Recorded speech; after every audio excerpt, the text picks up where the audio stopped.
caution you of the days to come, because they will not be easy. There are people among us today who might not be with us next year at this conference. And this is the reality. Because the liberation struggle requires sacrifice, and I know everyone here is prepared to make that sacrifice.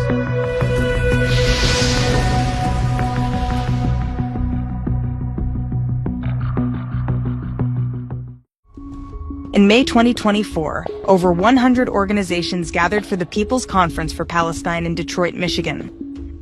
More than 3,000 activists were in attendance.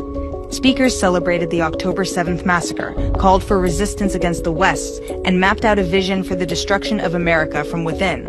The Palestinians who came to the United States understood their role immediately upon arrival. We, the movement for Palestine in North America and across the world, are here to fight until victory. This violent movement has been growing for decades. It's made up of groups including Within Our Lifetime, Students for Justice in Palestine, the Palestinian Youth Movement, and many others. After the October 7th attacks, anti-Israel groups in America were emboldened. They saw the massacre as an opportunity to intensify hostility toward Jews and America. Guys, when I think about the USA, it should burn! Death to America! As the movement worked non-stop to legitimize the Hamas attack, the activists openly flaunted their hatred of Jews and Israel through protests, vandalism, encampments, and violent assaults, both in the streets and on college campuses. Flags of terror organizations became commonplace in public spaces.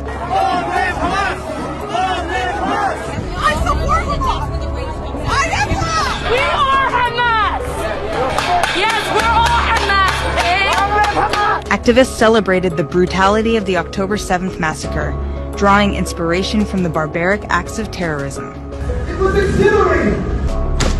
It was energizing! Glory to our martyrs, our heroes who made the ultimate sacrifice.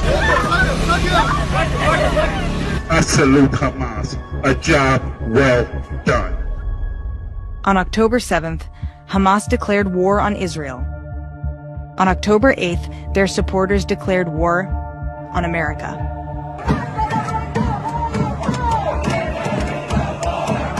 It is time to bring the war home! It is time to smash this empire! The goal of the movement is not just to destroy Israel. Their primary target is the U.S. Empire will fall! Empire will fall! They call America the enemy, the beast, or simply, empire.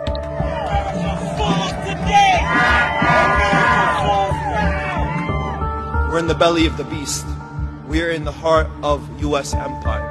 We are here in the belly of the insatiable imperial beast. Here in North America, in the U.S., the belly of the beast, the heart of empire. We have to bring down this empire with 1 million cuts. We will be hitting empire where it hurts most. Bring empire to its knees. Dismantling the heart of empire is not easy, and it won't be rapid. But we know it's possible. This panel, y'all, is talking about what is next. To strike at the heart of empire. The Palestinian American pro-terror movement uses the word resistance as a euphemism for violence. And that resistance is to be accomplished by any means necessary. We will resist by any, all means necessary. All means necessary. The resistance, in all its forms. Resistance, including armed resistance. Normalized armed struggle. They are not terrorists, they are freedom fighters. Our noble, steadfast resistance. Conference speakers outlined their strategy for bringing the war home. I believe our fundamental role is to generate political and social crisis within the American ruling class. Mass mobilizations is the primary tactic. Street shutdowns, bridge and train shutdowns, airport caravans and shutdowns, encampments, building takeovers, targeting of weapons manufacturers, shutting down events. We will be here in the streets, on our campuses, in our classrooms, in our workplaces every day. We have made the situation untenable for the empire's ruling classes and the political establishment. They have created a disruptive movement made up of students and faculty, turning young minds into anti-American extremists. Our movement has helped transform students into revolutionaries. Iran, Hezbollah, Hamas, and other factions that fight American hegemony in the region. People who are 18 and 19 years old on campuses truly understand these ideas now. Protesters target cultural and historical landmarks, seeking to destabilize the foundations of American society. They are openly hostile to law enforcement and engage in violent opposition toward the police.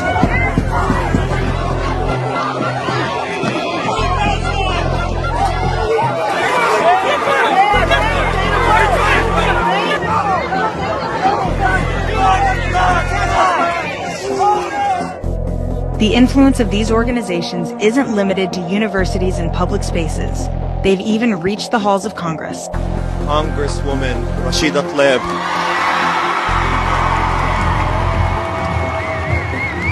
We're gonna move Congress, and we're gonna move the White House. We're not going anywhere. Free, free Palestine! The influence of these violent groups is growing, and they are working towards their goal of dismantling America. Our struggle is a long struggle, and one that stands on the shoulders of thousands of martyrs and thousands of fighters who have committed and who are committing their lives to lay the ground for the revolution we see ahead of us today. Gaza tells us to escalate for it. That can mean so many different things, but what I will tell you is we need to start sacrificing. The threat of violence is not theoretical. In this war of resistance, all Americans are potential targets.